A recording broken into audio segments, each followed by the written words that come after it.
بسم اللہ الرحمن الرحیم اللہم صلی علی محمد وآل محمد الحمد للہ رب العالمین الصلاة والسلام علی سید الانبیاء والمرسلین وعلی اہل بیتہ الطیبین الطاہرین المعصومین واللعنۃ الدائمۃ علی اعدائہم اجمعین اما بعد الحمد للہ المحمود لنعمتہ المعبود لقدرتہ المطاع فی سلطانہ المرغوب لجلالہ المرغوب الیہ فیما عندہ۔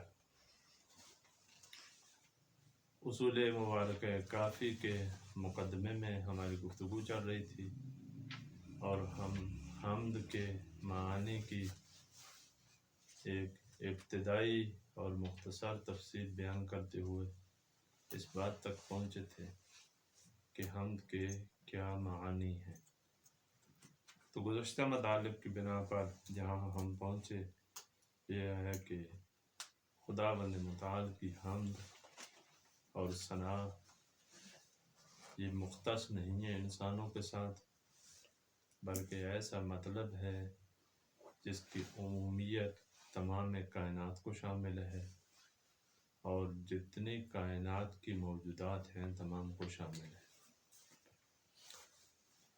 حمد ہمیشہ فضائل پر کی جاتی ہے، خوبیوں پر کی جاتی ہے، یعنی کائنات کی ہر چیز خداوند متعال کا کوئی نہ کوئی جلوہ، کوئی نہ کوئی خوبی، کوئی نہ کوئی نمایاں اثر وہ خداوند متعال کا درک کر رہی ہے، اس وجہ سے وہ حمد کر رہی ہے۔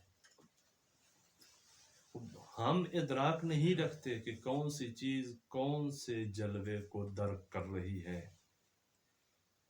کون سا اسم خدا کون سی چیز کے لیے ظاہر ہو رہا ہے۔ کوئی بھی یہ دعویٰ نہیں کر سکتا، کیونکہ نہ ہم اشیاء کے حقائق کو جانتے ہیں اور نہ ہی ان کی تفصیلات کو جانتے ہیں۔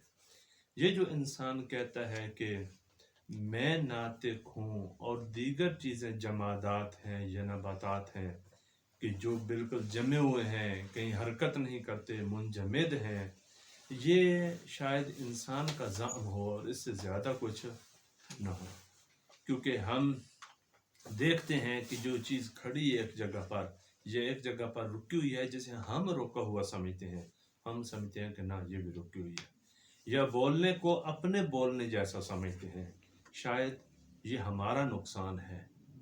لہذا اسی وجہ سے خداوند متعال نے فرمایا کہ کیا تم گمان کرتے ہو کہ یہ پہاڑ اپنی جگہ پر کھڑے ہیں؟ وَهِيَ تَمُرُّ مَرَّ السَّحَابِ، یہ تو بادلوں کی طرح چل رہی ہیں۔ ہم کس طریقے سے درک کریں؟ ایک مطلب اس کا آج سائنس نے ثابت کر دیا کہ زمین حرکت میں ہے۔ جب زمین حرکت میں ہے، جب کشتی حرکت میں ہو تو کشتی میں بیٹھی ہوئی سواریاں بھی کیا ہے؟ حرکت کر رہی ہوتی ہیں۔ جب گاڑی حرکت کر رہی ہو تو گاڑی میں بیٹھی سواریاں بھی حرکت کر رہی ہیں۔ جب زمین حرکت کر رہی ہے تو زمین پر جو پہاڑ ہیں وہ بھی حرکت کر رہے ہیں۔ خوب ایک معنی انہوں نے کیا، لیکن شاید معلوم نہیں کب تک ظہور ہوگا اور کائنات کے کتنے راز اور انسانوں پر انہی مادی تجربات کے ذریعے سے کھلیں گے۔ ہم کل کے بارے میں کیا کہہ سکتے ہیں؟ شاید اس آیت کا کوئی اور معنی سامنے آ جائے، لیکن اتنی بات ہے کہ وہ جمود نہیں رہا جس کو پہلے والے انسان تصور کرتے تھے اور قرآن نے نفی کی، سائنس نے بعد میں ثابت بھی کر دیا کہ وہ جمود نہیں ہے۔ اب یہ سائنس کتنی ترقی کرے گی اور کہاں تک جائے گی یہ ہمیں معلوم نہیں ہے، لیکن اتنی بات ہے کہ خداوند متعال نے یہ فرمایا ہے کہ ان من شیء الا یسبح بحمدہ، ایک کائنات کی ہر چیز وہ تسبیح خدا کرتی ہے۔ یہ تسبیح خدا کیوں ہے؟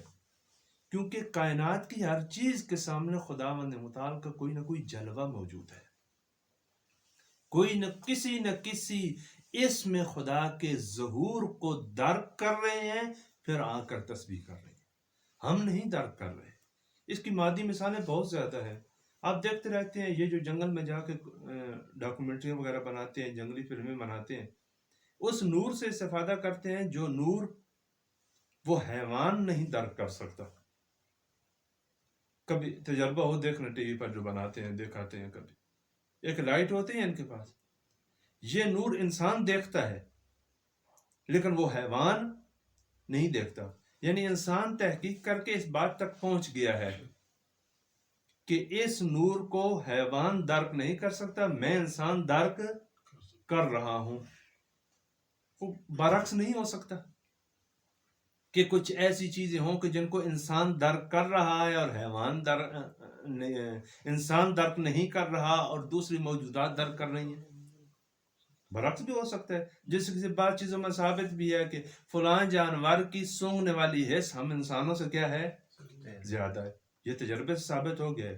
وہ بہت ساری چیزیں کہ جس طریقے سے یہ ثابت ہوا ہے یہ محدود حد تک، اسی کو ہم کس دلیل سے ہم اس کی وسیع سطح کا انکار نہیں کر سکتے کہ کائنات کی ہر چیز کچھ نہ کچھ ادراک رکھتی ہے. ہمیں معلوم نہیں ہے کہ ان کے ادراک کی سطح کیا ہے، ان کے ادراک کی خصوصیت کیا ہے. آیا ہم اس بات کا انکار کر سکتے ہیں؟ ہم اس بات کو بالکل انکار نہیں کر سکتے. خوب سائنس یہاں تک پہنچی ہے، یہ اتنی محدودیت کے ساتھ یہاں تک پہنچ گئی ہے، لیکن جب خداوند متعال فرما رہے ہیں کہ ان من شیء الا یسبح بحمدہ، ہر چیز تسبیح خدا کر رہی ہے. یہ تسبیح خدا یعنی ہر چیز کے لیے خداوند متعال کا کوئی نہ کوئی اسم ظاہر ہے، کوئی تجلی نور خدا دیکھ رہی ہے، اس تجلی کے سامنے خاضع ہے اور اس کا وجود اس تجلی کو ادراک کر رہا ہے، اور وہ خداوند متعال کی حمد بجا لا رہی ہے، اور خالق ان کا گواہی دے رہا ہے کہ ہاں یہ میری حمد کر رہے ہیں. یہ فضائل کو درک کر کے ہم تک پہنچے. اور پھر فرمایا کہ یہ جو تعریف بیان کی گئی الحمد، یہ اس ایک عجیب نقطہ ہے یہاں پر قابل دقت اور قابل غور کہ الف لام جو بیان کیا گیا ہے یہ کون سا الف لام ہے؟ الف لام استغراق کے جنس ہے. یعنی یوں نہیں، استغراق کے جنس یعنی کیا؟ استغراق کی جنس یعنی جہاں پر جس لفظ پر یہ الف لام داخل ہوتا ہے اس کے تمام معنی کو اپنے لیے لے لیتا ہے. یعنی اس کے معنی کی جتنی وسعت ہے اس کو کیا کر لیتا ہے؟ اپنے اندر سمیٹ لیتا ہے. کہاں پر یہ داخل ہوا ہے؟ حمد پر. یعنی جتنی بھی حمد ہیں، استغراق کے جنس کا معنی کیا ہو جائے گا یہاں پہ کہ الحمدو یعنی کیا؟ نہ کہ حمد ہے خدا کی فقط، یعنی تمام حمد. حمد کی تعریف ہم نے کر دی کہ کسی ایک موجود تک مخصوص اور محدود نہیں ہے. دائرہ کتنا ہے؟ کا اتنا وسیع ہے جتنا وسیع تمام موجودات کا دائرہ ہے. اتنا ہی وسیع کس کا دائرہ ہے؟ حمد کا دائرہ ہے. یہ وسیع دائرے کے ساتھ تمام کی تمام حمد.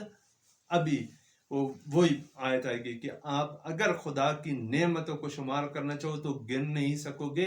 آیا خدا کی حمد کو شمار کرنا چاہو تو گن سکو گے؟ خدا کی حمد کو بھی نہیں گن سکو. لہذا فرمایا لا احصی ثناء علیک، کتنی تیری حمد ہو رہی ہے میں نہیں گن سکتا، میں شمار نہیں کر سکتا. اب یہ تمام کی تمام کس کے لیے ہے؟ للہ ہے. یہ لام اختصاص ہے، یعنی تمام موجودات کی تمام حمد مختص ہے کس کے ساتھ؟ خداوند متعال کے ساتھ. الحمدللہ المحمود لنعمتہ. یہ حمد کیوں ہو رہی ہے؟ اس کی نعمت کی وجہ سے. خوب حمد کون کر رہا ہے؟ تمام کائنات کر رہی ہے. یہ حمد تمام کائنات کر رہی ہے. تمام کائنات کا محمود اللہ ہے، اور اللہ محمود ہے اس کی نعمات کی وجہ سے. اس کا مطلب یہ ہے کہ اس کی نعمتیں تمام مخلوقات تک پہنچی ہیں. تمام مخلوقات نے ان نعمات کو درک کیا ہے. جب ان کو درک کیا ہے تو درک کر کے خداوند متعال کی حمد بجا لا رہے ہیں. الحمدللہ المحمود محمود نعمت.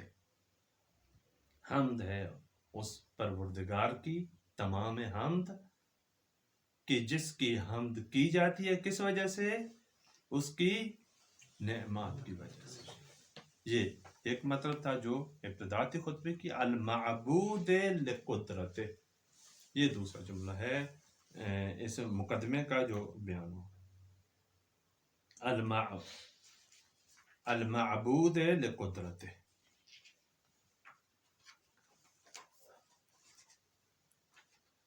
البتہ یہاں پر اس میں ایک اور مطلب بھی قابل ذکر ہے جو بعض بزرگان نے ذکر کیا ہے کہ خالی از لطف نہیں ہے، لیکن چلیں میں عرض کر دیتا ہوں جتنا ہمارے پاس وقت ہے اس کو مد نظر رکھتے ہوئے، کہ یہ جو بیان کیا ہے کہ الحمدللہ ہے، بعض بزرگان نے یہاں پہ لطیف نقطہ ذکر کیا ہے، فرمایا کہ یہاں پر یہ فقط دعویٰ نہیں ہے۔ اگر ہم کہیں نا کہ خدا کی حمد پوری کائنات کر رہی ہے اس کی نعمت کی وجہ سے، یہ کیا ہے؟ یہ دعویٰ ہے۔ لیکن عربی زبان میں جب یہ عبارت بیان کی جاتی ہے کہ الحمدللہ لنعمت، تو یہاں پر دعویٰ کے ساتھ دلیل بھی موجود ہے۔ اس مطلب پر توجہ کرنا، یہ جو دوستان اصول پڑھے ہوئے ہیں وہ اس مطلب کو اچھے طریقے سے درک کر پائیں گے، اور جو دوستان نہیں پڑھے ہوئے ان کو یہ اصول میں بھی یہ مطلب مدد دے گا۔ ہم اصول میں ایک قاعدہ پڑھتے ہیں کہ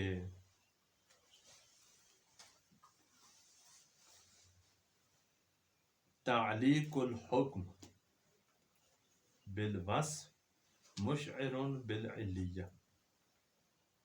بعض دفعہ ہم آ کر ایک حکم کو کسی صفت کے ساتھ مخصوص کر دیتے ہیں۔ میں آپ کو ایک مثال دوں کس طریقے سے، مثلا ہم کہتے ہیں کہ احترم العالم۔ احترام یہاں پر کیا ہے؟ حکم ہے۔ کس کے لیے ہے یہ احترام؟ کہتے ہیں عالم کے لیے۔ اردو میں اس کا ترجمہ کیا کرتے ہیں کہ عالم کا کیا کرو؟ احترام کرو، احترام لعالم۔ اس کی جو ایک تحلیل کرتے ہیں، کہتے ہیں کہ یہ دعویٰ مع دلیل ہے۔ کس طریقے سے؟ ممکن ہے کوئی سوال ہو کہ کیوں احترام کریں، فرماتے ہیں یہاں پر یہ دلیل، یہ سوال درست نہیں ہے۔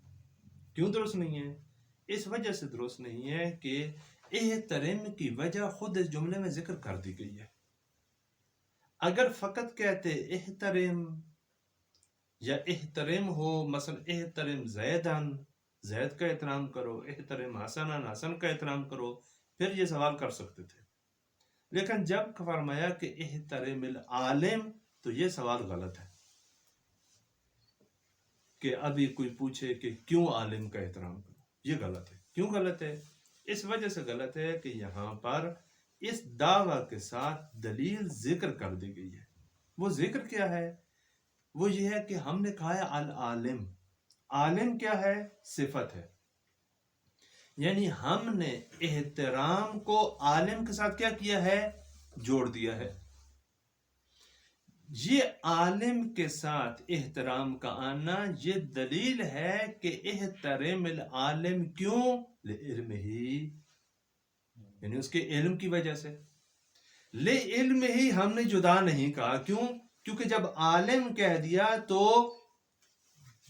اس میں کیا ہے؟ یہ علم ہی بھی اس میں موجود ہے، کیونکہ عالم ہوتا ہی وہ ہے کہ جس میں کیا ہو؟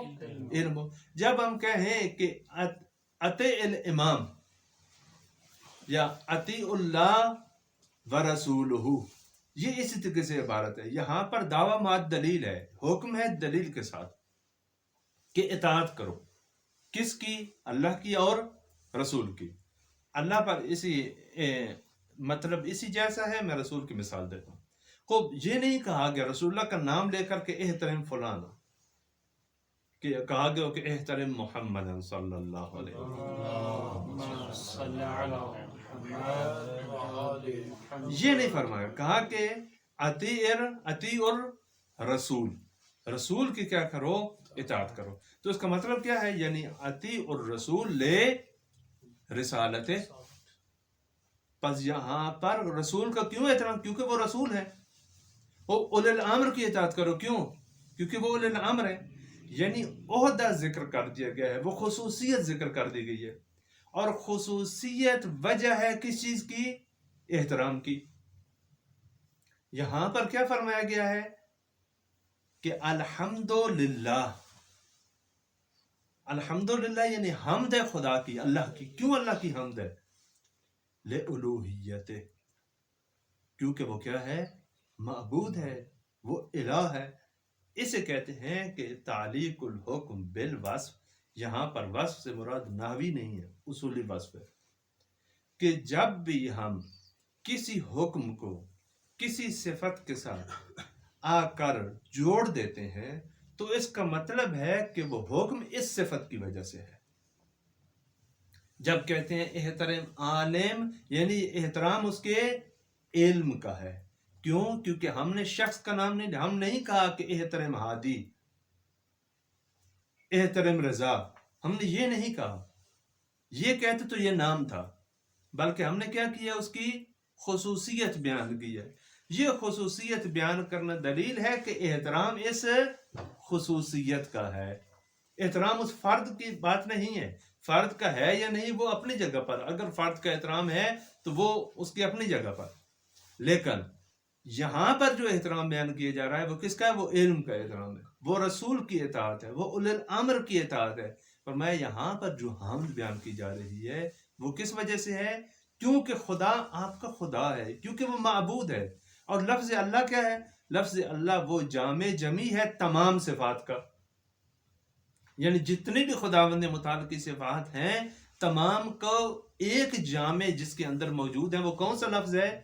اسم اللہ. لہذا اسم مبارک اللہ کہہ کر ذات اللہ تبارک و تعالی کی طرف کیا کیا گیا ہے؟ اشارہ کیا جاتا ہے. یہ اسم ذات ہے خداوند متعال کے لیے. جو اسم مستجمع ہے تمام صفات کو، حمد کو جوڑا گیا ہے اس اسم کے ساتھ، اور اس اسم میں ساری صفات موجود ہیں. یعنی ان تمام خصوصیات کی وجہ سے خداوند متعال کی کیا کرو؟ حمد کرو. لہذا یہاں پر فقط دعویٰ نہیں ہے بلکہ دعویٰ کے ساتھ کیا ہے؟ دلیل بھی موجود ہے کہ حمد کرو اس کی. کیوں حمد کریں؟ کیونکہ وہ آپ کا اللہ ہے. اسے کہتے ہیں تعلیق الحکم بالوصف مشعر بالعلیہ. یہی مطلب اس آیت میں بھی ہے. یہ مطلب بھی کھولا جا سکتا ہے کہ ہم میرے خیال میں طالب علموں کے ماحول میں اتنا کافی ہے، زیادہ پھر تھکاوٹ ہو جاتی ہے. اطیع اللہ میں کہ اطاعت کرو اللہ کی. کیوں اللہ کی اطاعت کریں؟ لِأُلُوہِیَتِ، کیونکہ وہ اللہ ہے. یعنی فقط حکم نہیں دیا گیا کہ اطاعت کرو، بلکہ حکم مع دلیل بیان کیا گیا ہے. یعنی ہم جو اطاعت کہہ رہے ہیں اس دلیل سے کہہ رہے ہیں کہ اطاعت کرو، کیونکہ آپ کا کیا ہے؟ اللہ ہے. اطاعت کرو رسول کی. کیوں؟ کیونکہ وہ کیا ہے؟ لرسالتہ، کیونکہ وہ رسول ہے. اطاعت کرو اولی الامر کی. کیوں؟ کیونکہ وہ لولایتہ، وہ ولایت رکھتے ہیں، وہ ولی ہیں، اولی الامر ہیں، وہ سرپرست ہیں. بس یہ تمام باتوں کا برہان ساتھ کیا ہے؟ دلیل کیا ہے؟ منطقی دلیل ساتھ کیا ہے؟ موجود ہے. الحمدللہ یعنی حمد کرو اس کی کہ جو کیا ہے؟ اللہ ہے. کیونکہ اللہ ہے لہذا لائق حمد ہے. اور اس کی حمد ہوتی ہے کس وجہ سے؟ ساتھ دوسری لفظ بیان کر دی کہ اگر بالفرض یہ مطلب آپ نہیں درک کر سکتے تو ایک چیز تو آپ کے لیے واضح ہے. وہ کیا ہے؟ کہ آپ نعمت خدا کی ذرا اپنے وجود کو دیکھو. خود آپ کا وجود کن نعمات میں گھرا ہوا ہے. اگر اس مرحلے تک نہیں پہنچ سکتے کہ خداوند متعال کی حمد کرو اس کی الوہیت کی وجہ سے، تو اس کی نعمات کو تو دیکھ رہے ہو نا. دوسرا مرحلہ یہ ہے کہ اس کی کیا ہے؟ نعمات کی طرف توجہ کرو، اور ان نعمات کی طرف توجہ کر کے خداوند متعال کی حمد کرو. المعبود لقدرتہ، یہ دوسرا مطلب ہوگا اس کے خطبے میں. عبادت کا کیا معنی ہے؟ عبادت کا معنی نماز روزہ نہیں ہے. یہ ذہن میں رکھنا. عبادت کا معنی نماز روزہ عبادت ہے، لیکن عبادت نماز روزہ نہیں ہے. خوب آپ جانتے ہیں کہ ان میں کون سی نسبت ہو جائے گی عبادت میں اور نماز روزے میں؟ عموم خصوص مطلق کی ہو جائے گی. ٹھیک ہے نا. عام خاص مطلق درست تعبیر نہیں ہے، عموم خصوص مطلق کی ہو جائے. یعنی ہر نماز بشرط کہ نماز ہو، نماز صحیح، وہ عبادت ہے، لیکن ہر عبادت نماز نہیں ہے. کیوں؟ کیونکہ عبادت ممکن ہے زکوٰۃ ہو، کیونکہ عبادت ممکن ہے اچھا اخلاق بھی تو کیا ہے عبادت. حتیٰ معیشت، اچھی معیشت دے کے بھی کیا ہے القاد لے علی کر مجاہد فی سبیل اللہ، جو محنت زحمت کرتا ہے کماتا ہے وہ بھی کیا ہے خدا متعال کی راہ میں جہاد کی طرح ہے، مجاہد کی طرح ہے، اگر خدا کی خاطر وہ کرے تو. خوب عبادت کا کیا معنی ہے؟ عبادت اپنے وسیع مفہوم کے ساتھ وہ بالفاظ دیگر اطاعت ہے، خضوع ہے. عبادت کا معنی کیا ہے؟ خشوع اور خضوع خداوند متعال کی بارگاہ. یہ خشوع اور خضوع کیوں ہوتا ہے؟ یا آپ یوں کہیں کہ عبادت خشوع اور خضوع کا ایک اثر ہے، یا خود خشوع و خضوع ہے، یا کیا ہے خشوع اور خضوع کا کیا ہے ایک اثر ہے. خوب کس طریقے سے جو شریعت میں چند خاص عبادات ہیں ان کے خاص طریقے بیان کیے گئے ہیں اور بتائے گئے ہیں، لیکن بعض ہیں وہ اس سے بڑھ کر ان کی حدود، جسے کسی بتایا گیا کہ مسکرا کے ملنا کیا ہے عبادت ہے، صدقہ ہے. مومن کی زیارت کے لیے جانا یہ بھی عبادت ہے. محبت اہل بیت کیا ہے عبادت ہے. بلکہ حتی روایات میں اہل بیت تو دور کی عالم کے بارے میں کہا گیا ہے کہ عالم کے گھر کے دروازے کی طرف دیکھنا بھی کیا ہے عبادت ہے. ان کا تمام کا معنی جو بنتا ہے وہ کیا ہے کہ خشوع اور خضوع ہے. یعنی ان چیزوں کو آپ دیکھ کر متوجہ ہوتے ہیں کس کی طرف؟ خداوند متعال کی طرف. اور عالم کی یہی تعریف بھی کی گئی ہے کہ میں یذکرکم اللہ رؤیتہ، کہ جس کو دیکھ کر آپ خدا کی طرف متوجہ ہو جائیں. اور یہی فریضہ ہے، یہیں تک انشاءاللہ ہم سب نے پہنچنا ہے کہ عالم وہی ہوتے ہیں جو اس مرحلے تک پہنچے، ورنہ اس سے کم ہو تو پھر وہ سطح نہیں ہے.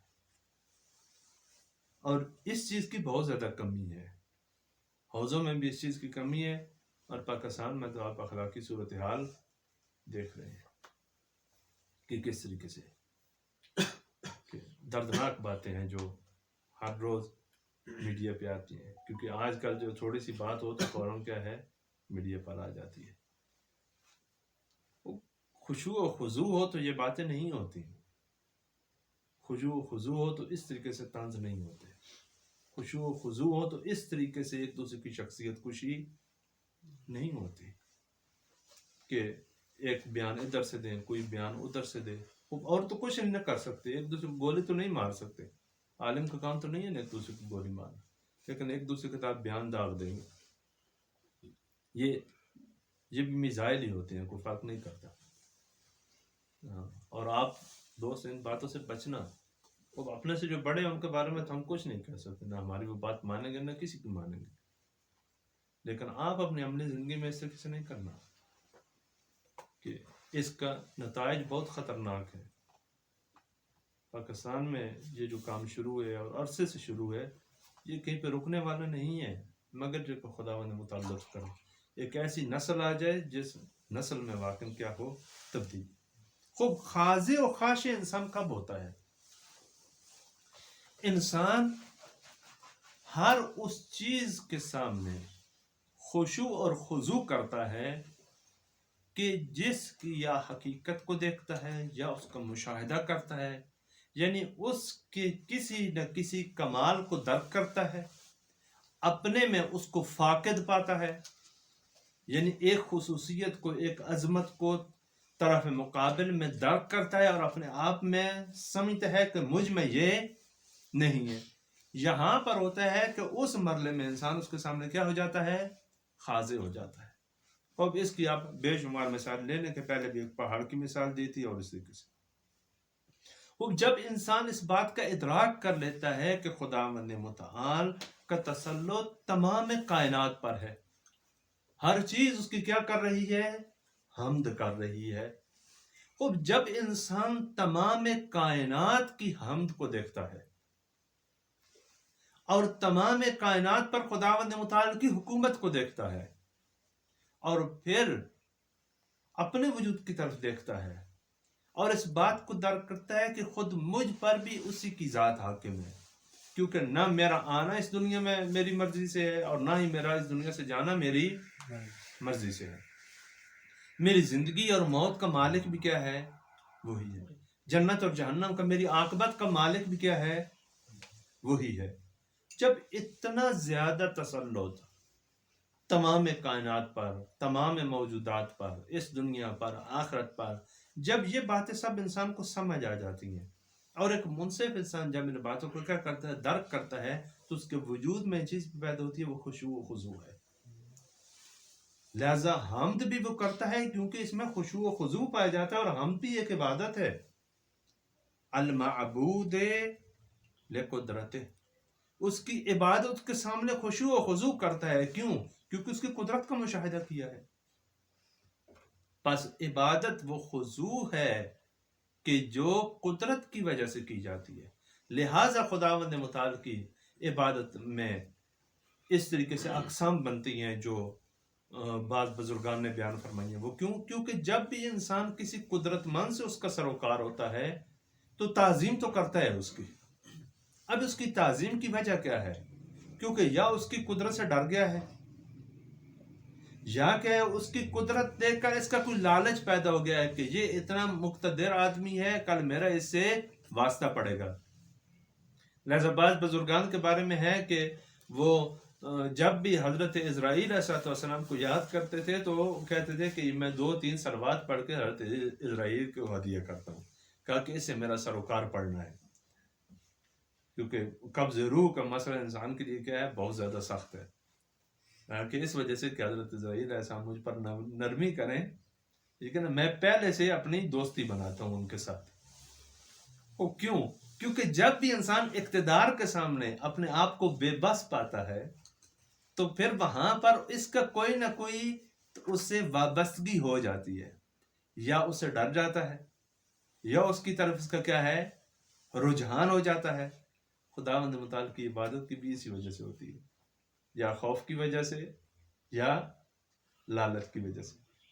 اور ایک گروہ ہے کہ جو ان سب چیزوں کو نہیں دیکھتا، بلکہ اس نے خداوند متعال کی عظمت کو درک کیا ہے. یہ ایک اور معنی ہے. یعنی موجودات میں جب معبود ہے اپنی قدرت کی وجہ سے، کیونکہ قدرت کی وجہ سے معبود ہے، اس قدرت کو دیکھ کر کسی کے ذہن میں لالچ آتا ہے، اور کوئی کیا ہے؟ اس قدرت کو دیکھ کر مرعوب ہو جاتا ہے اور ڈر جاتا ہے. لہذا فرمایا کہ میں خدا کی عبادت نہ اس کی جنت کے لالچ میں کرتا ہوں اور نہ ہی جہنم کے خوف سے. یعنی میں اس کی قدرت کے ڈر سے عبادت نہیں کرتا، بلکہ کس وجہ سے عبادت کرتا ہوں؟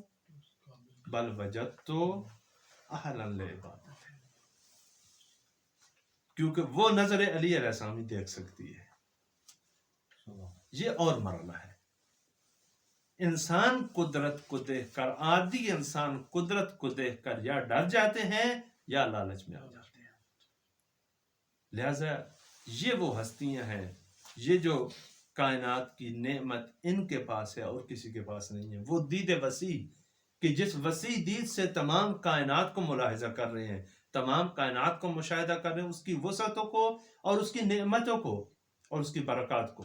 لہذا کہا کہ اور اس کی عظمت کو، کہ ہم اس کو اہل عبادت مانتے ہیں، اس وجہ سے اس کے سامنے سجدہ ریز ہوتے ہیں، اس وجہ سے اس کے سامنے جھکتے ہیں، کیونکہ وہ عبادت کے اہل.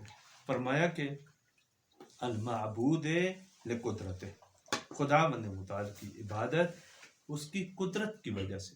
بعض اس قدرت کی عظمت کو درک کر کے جھک جاتے ہیں، اور عادی انسان اگر ان کو بتا دیا جائے اور سوچیں اور سمجھے تو یا اس قدرت سے خوف کھاتے ہیں یا اس قدرت کے لالچ میں.